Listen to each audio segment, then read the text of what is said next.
Welcome to Breaking Barriers. You know your path. We know the obstacles, and we can teach you how to tear them down.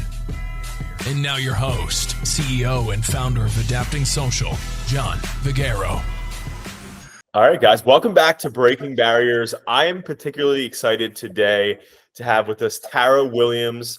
Tara, first off, thank you for being here, and thank you for your mission you have in the space of keeping kids asleep. My wife and I, we just had twins, and we have a 3-month-old. So we have 3 under 2 right now, and your product helps us tremendously.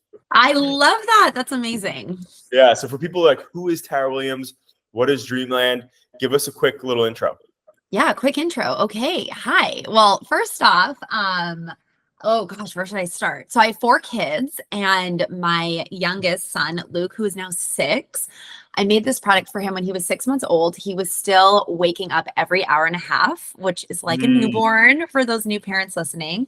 And one night I just laid a heavy throw blanket on him on the couch. And if I was a cartoon, it was that light bulb moment. And I thought, he needs a weighted blanket.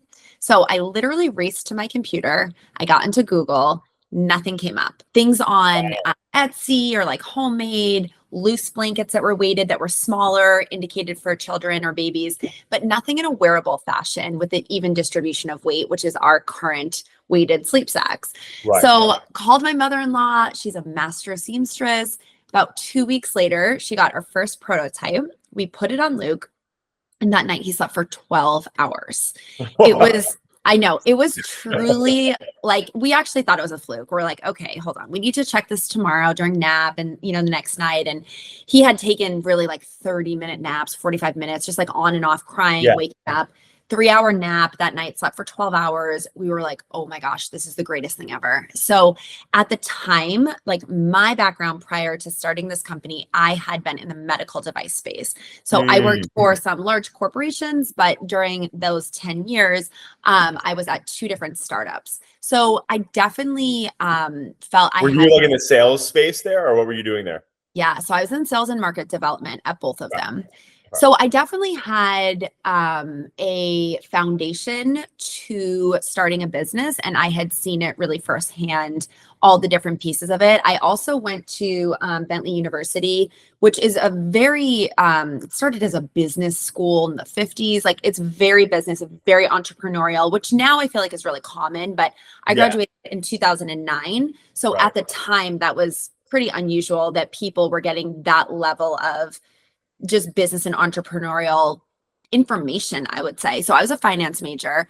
So all these things really helped me. I think especially in the baby space, that's a lot of female founders, and other women I will talk to will say, I was a hairdresser, I was a stay-at-home mom, and I had this idea, and, some businesses turn great and some don't, but going into this, like, I was very well positioned and educated to be able to operate a business.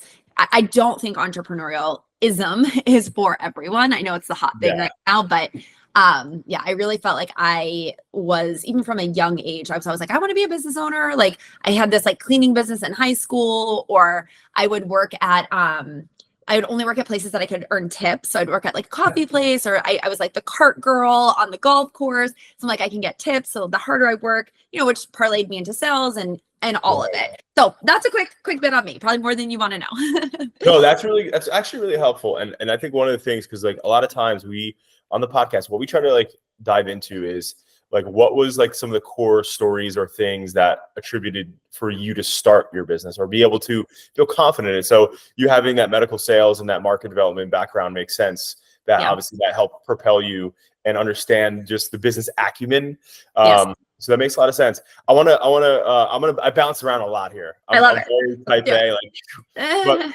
A, so you have 4 kids. How old is your oldest? Now she is 11. So I have 6, 9, 10, 11. All pretty close. Okay. Nice. That's awesome.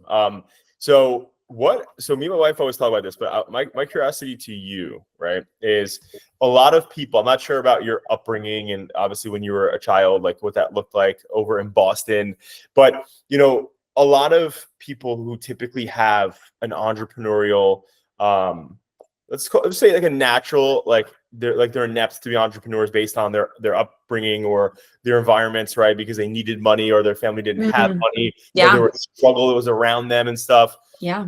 Which, is mostly the case. Then you build something, right? And it becomes successful. And then, your kids are not struggling for money and they're not seeing the struggle. And then typically there's two ways it winds up going, right? I mean, we all have friends that their parents do well and the kids are either, losers. Not, right? They're not spoiled. They're spoiled. So they're not like, out there like understanding and like learning the grit, if you will, or the trials and tribulations of life versus, the other route would be, I guess, the people who look at their parents and like say, hey, I like that. I want that. But their parents. So how do you plan with your 4 kids for them to have your mindset? That's a great question. And I feel like I hear that a lot on Instagram and people talking about it. And truthfully, I haven't put a lot of thought into it because my kids still are fairly young. You're young, right. I would be lying if I sat here and I was like, we have a whole system of like who gets paid and chores that they do. And, we've tried that. At one point when they were, a couple of years ago, I would pay them like $1 if they were in bed before 8:00, which was fantastic. I'd recommend that to anybody because every night it was so easy putting them to bed. I'm like, amazing. Another thing that we did when they were a little bit younger was they would earn money like that $1 or whatever. And then we would go to Target, for example. Right. And every time we're in Target, they're asking, can I have a toy? Right? Oh, you're the worst mom. You don't get me a toy, whatever. Yeah. The toy is $20. Well, they maybe only have $20 in their account from their going to bed early or whatever you're giving them. Right. And I said, sure, like you can buy the toy, but you have to use your own money. And then all of a sudden it's like, I don't think that's what I want to spend my money on. So I've done things like that. But in terms of my upbringing, Boston, very blue collar where I grew up, fantastic childhood, but definitely, I'd say middle class. I'm the oldest of 5, which is a lot of kids. Yeah. And I was really thrust into, I think, responsibility at a really young age. We're all very spread out. So I have twin brothers who are in college right now. They're 16 years younger than me. And then a brother who's 12 years younger than me. And then my sister is 3 years younger than me. We have the same parents, which people always think, oh, it's got to be a second marriage. But no, we all have the same parents. We're just all really spread. So I was this built-in babysitter and I was kind of always hustling. And, my friends, I could see everything felt easy for them. Like, oh, you have one brother. You don't have to babysit them on the weekends. I remember when I got my first car, I was really disappointed because it was this like total old junker. And my mom said to me, you are one of 5 kids. Like we don't have the money that, this friend or that friend has. They only have 2 kids. And so I think that it never made me feel resentful of how many kids are in my family. It just made me feel more independent and say, I have to find a way on my own. Same thing for college. My parents were really clear. Like, look, we can help you pay, but only to a certain amount. So if you want to go to a private school like Bentley, which at the time was $45,000, you need to get a scholarship. So 4 of my 5 siblings got sports scholarships. Now, obviously, that's not everybody has athletic gifts, but my children do.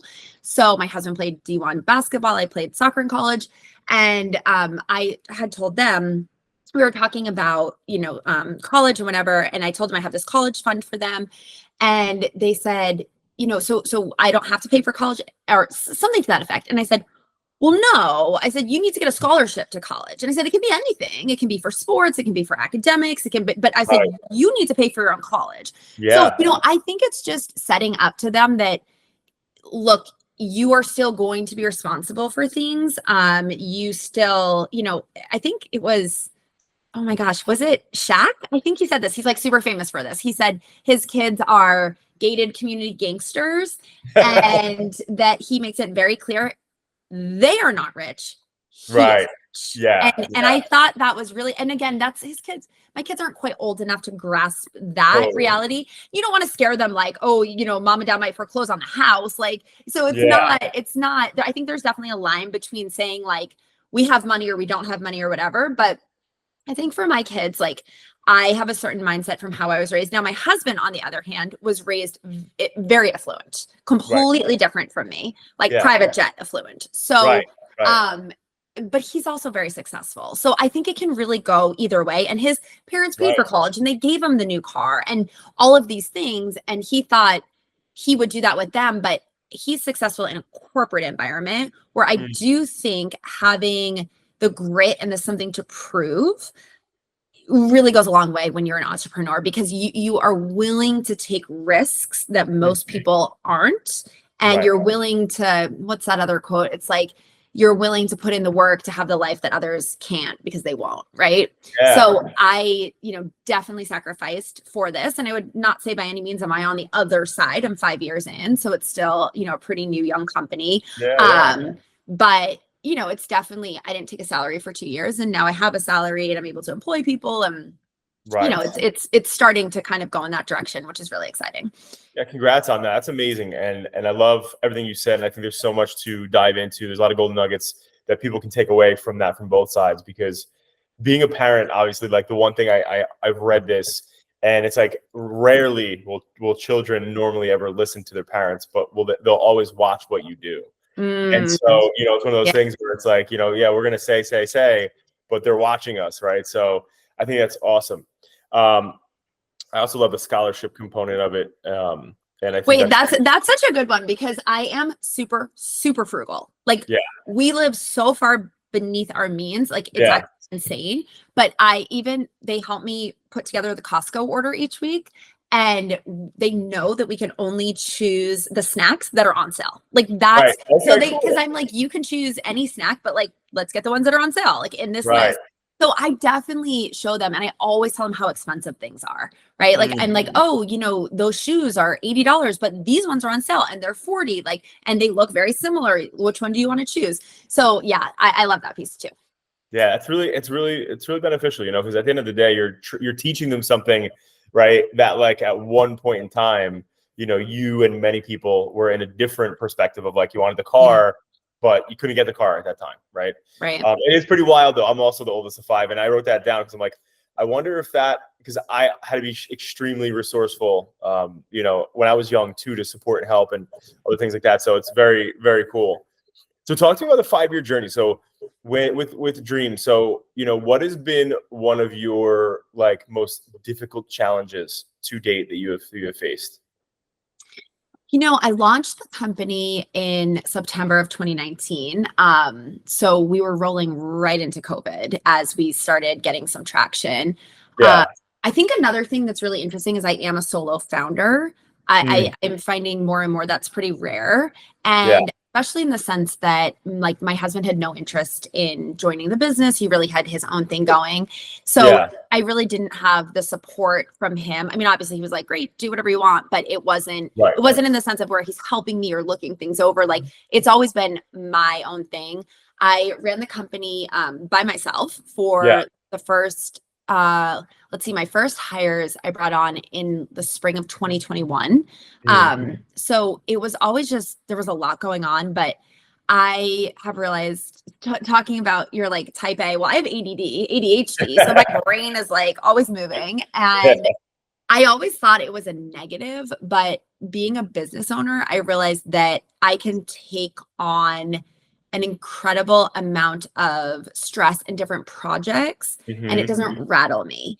And through this journey, like I remember one time it was probably 6 months in and we had a shipment that was supposed to arrive and we did a pre-order. So customers like had already bought it. And that really the beginning, that was the most difficult part. It was, I would buy 1,000 units and then we would pre-order them. And by the time they arrived, they'd be sold out. And then I'd buy 2,000. And then by the time those arrived, they'd be sold out. And so it was just like this cycle of, and in hindsight, I'm like, why didn't I just make like a big bulk purchase? Like, why didn't I just order 10,000? But I felt really nervous. And I also didn't really have the money because I started this completely bootstrapped. So out the gate, I started terms with my manufacturer that I would pay them the 70%. So you pay 30% upfront, pretty standard.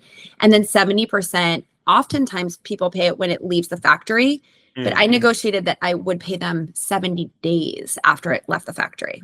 Oh, nice. So basically, at 70, not even at 60. I like it. I don't know where the 70 came from, but it's been great. 777. We're looking for sevens. I love it. I love it. So yeah, where the 70 came from, I don't know. But I think I asked for 90. That's why. And they were like, oh, how about 70? And I was like, 70 works. Oh, gotcha. But the point is the inventory had arrived and I had been able to sell it before I had to pay for it. So that, I think that Smart. one piece like really helped me early on. So I never had to raise capital or give, a huge piece of the business for like a very small valuation because it's not worth a lot at the beginning. And, now I retain almost 90% ownership, which at the numbers we're doing is incredible. Yes. But we've been able to self-fund this entire time, which is, I think, Huge. also really unusual. Yeah. Wow, that's amazing. Actually, that's really impressive. Yeah. No, in the product space, that's like unheard of. It is it is really unheard of. And I think that for me, it's just my normal, right? Because that's what I've only founded one company. Right. But I think also it goes back to me being super frugal growing up and like really looking at every expense, like because I'm a finance major, I understand the P&L very well, like cash flow, understanding terms, like those are, I think, things that most entrepreneurs wouldn't have that knowledge out the gate, like unless you've gone to business school or, something like that. Yeah.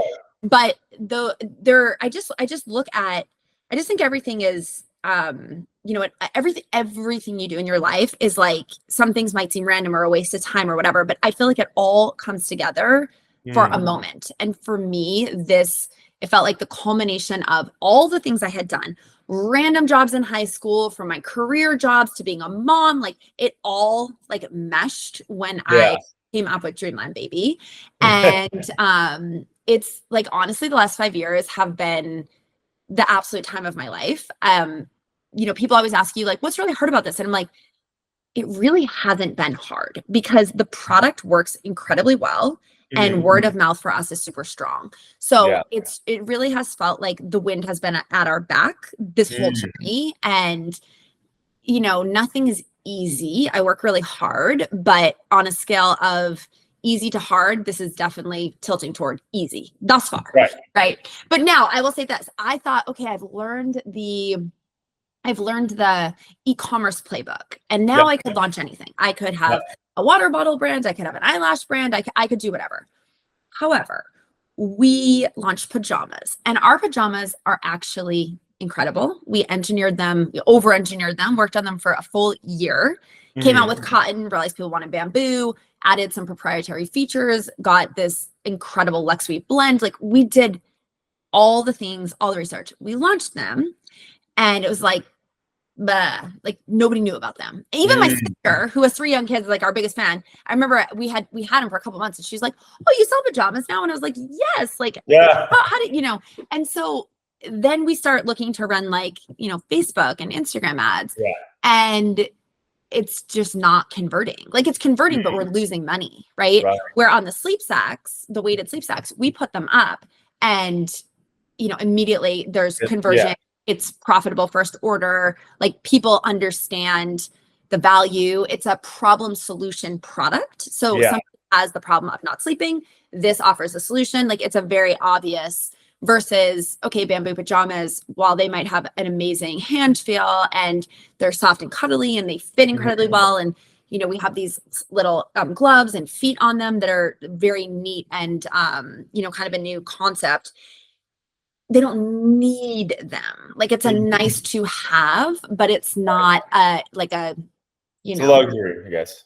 Yeah, you could say it's, look, you got to put pajamas on somebody, but you can also buy a 3-pack from Target for $15. So with all that being said, no.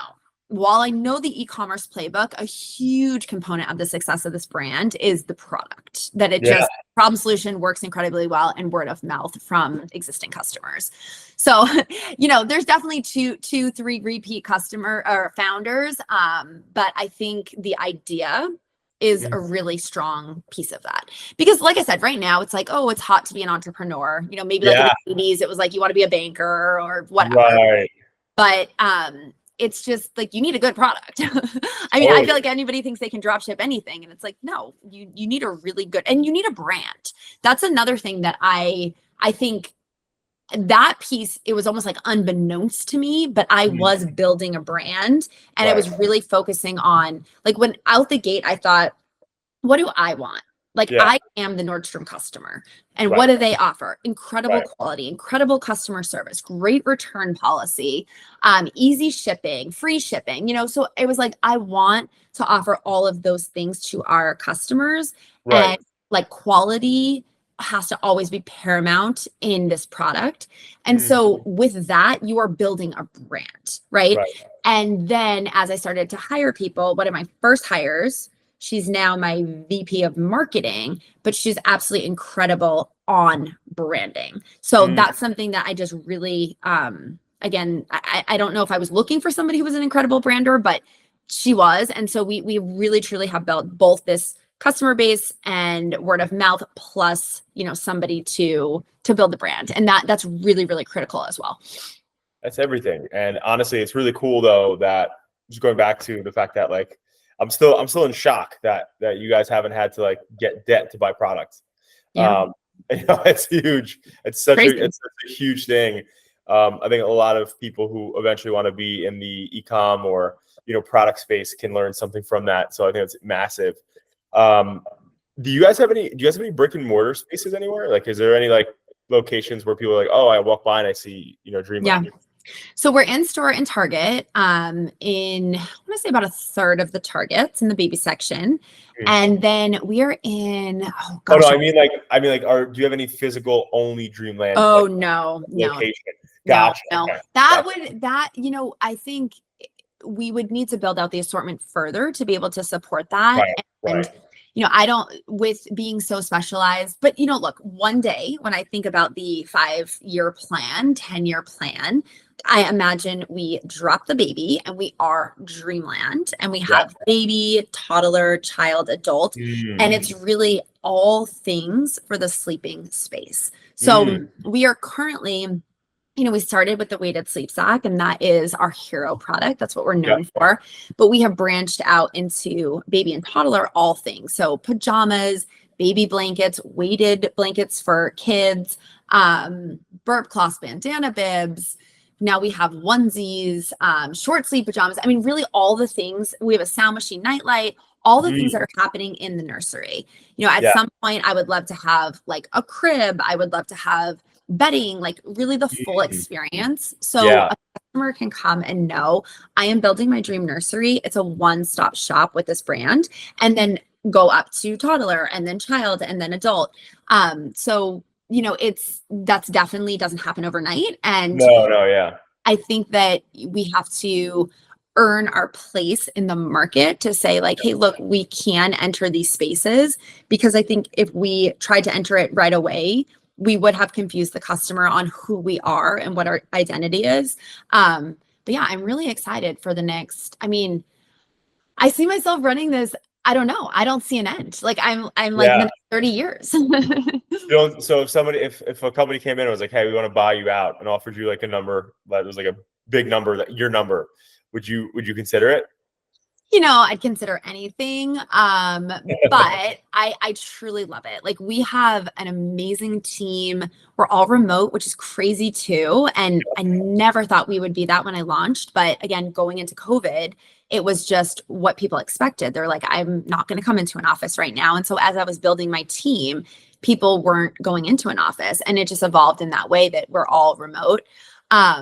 But I have an incredible team. Like, I am so lucky, and I feel like I work for them, and I learn so much from everybody on my team every day. We have a great product. Like, the culture is great. Our community is unmatched. Like, the women that show up for new launches and, like, activities we're doing and giveaways, like, it's so fun. And, I think at the end of the day, it's exciting to have a business and be profitable and all those pieces. But what I think makes this company so special is we are helping families, and really with a particular emphasis on women, live their best life. And that is really always my motto. My first 3 kids slept reasonably well for newborns, and that was one of my favorite times of my life.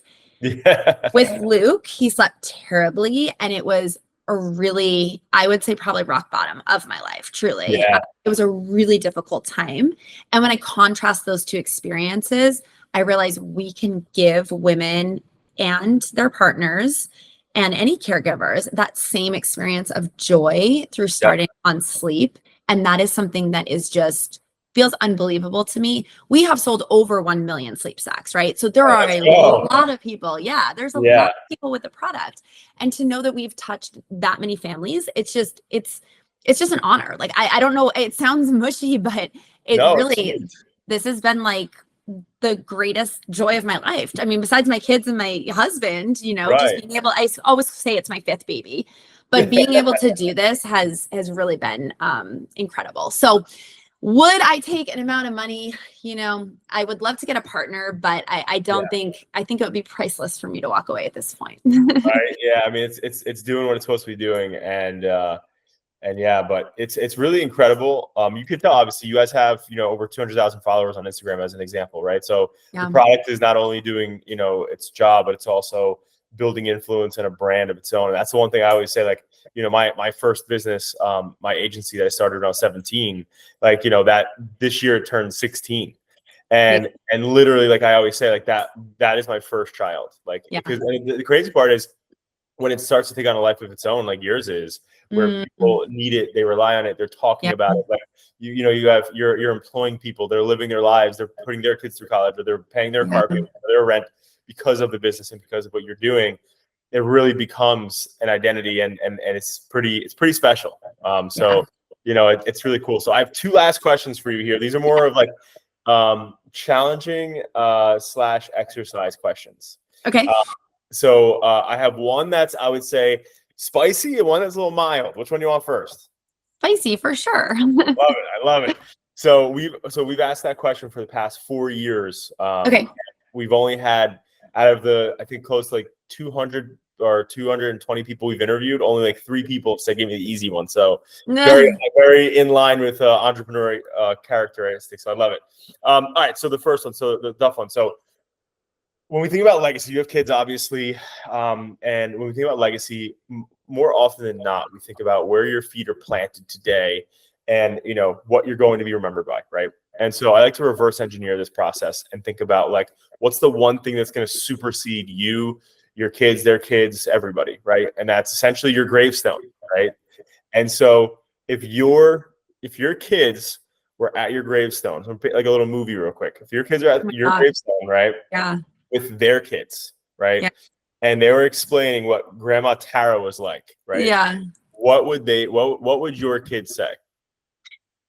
Well, what I'd want them to say is, she supported us, supported our dreams, was always there for us, made us feel incredibly loved and secure.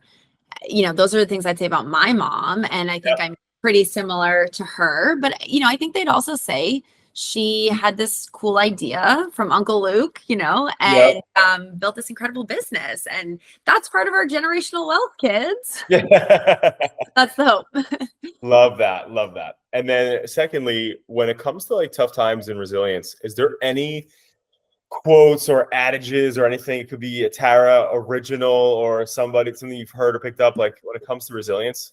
Oh my gosh. Okay. There's this quote by Walt Disney. Oh, it's the best. And I used to have it on my, wait, I have to look this up. Yeah. While you're looking it up, I'll tell you mine. So I found mine when I was 17, and you kind of said it before, but it's live a few years of your life like most people won't, so you could live the rest of your life like most people can't.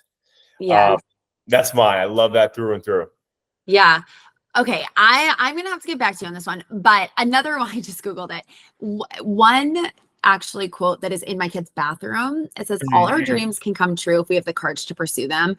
And I think that's such a great one for kids. It's not necessarily resilience. I had another one that, again, I'll send it to you, but well, that one's still good though too when you think about it, because when you really, even though like we've heard it a million times because it's a Disney quote or it's so that type of thing, it's so true when you think about it, right? Because at the end of the day, if you don't believe in yourself and you don't get out there and you don't just get after it, you're not going to ever do it. If you don't show up, you're not going to do it. It's not going to happen. Yeah. And the other one was oh my gosh, I used to see I'm now a mature entrepreneur, not really, but I actually moved, so I don't have them anymore. But in my last house, I had these two quotes on my board, and one was by Disney, and the other one was oh gosh, he's a founder of you need to edit this part because I'm like bumbling around. He's a founder of LinkedIn, I want to say, and he basically said, like, if you aren't embarrassed by the first version of your product, you have launched too late. And that has always been that's powerful. Yeah. And that's always been the way that we've run the company. I mean, there's certain components like safety and compliance, right? That needs to be completely buttoned up. But the design of the product, like, you could go and look at the sleeve, cuff piece for 10 years, or you can make a decision, right? Same thing with the website, same thing with, whatever you're sending out.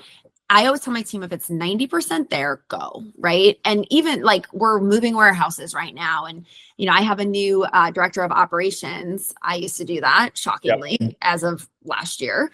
But he's just checking and reaching. And I'm like, look, if it's 90%, like there's going to be a mistake. It's fine. Let's just get it out the door because we're losing money by just staying where we are. I'd rather, do it that way. And then, we pay some money on a mistake on the back end, but like, let's just go. So, it's kind of like succeed fast and fail fast and always be testing. That's, I think those are critical pieces of what has made us successful. That's amazing. I love it. And I think this is amazing. Tara, first off, thank you for your time again. I think time is the one asset we don't get back. So you spending it with us here today means the world to me and our listeners.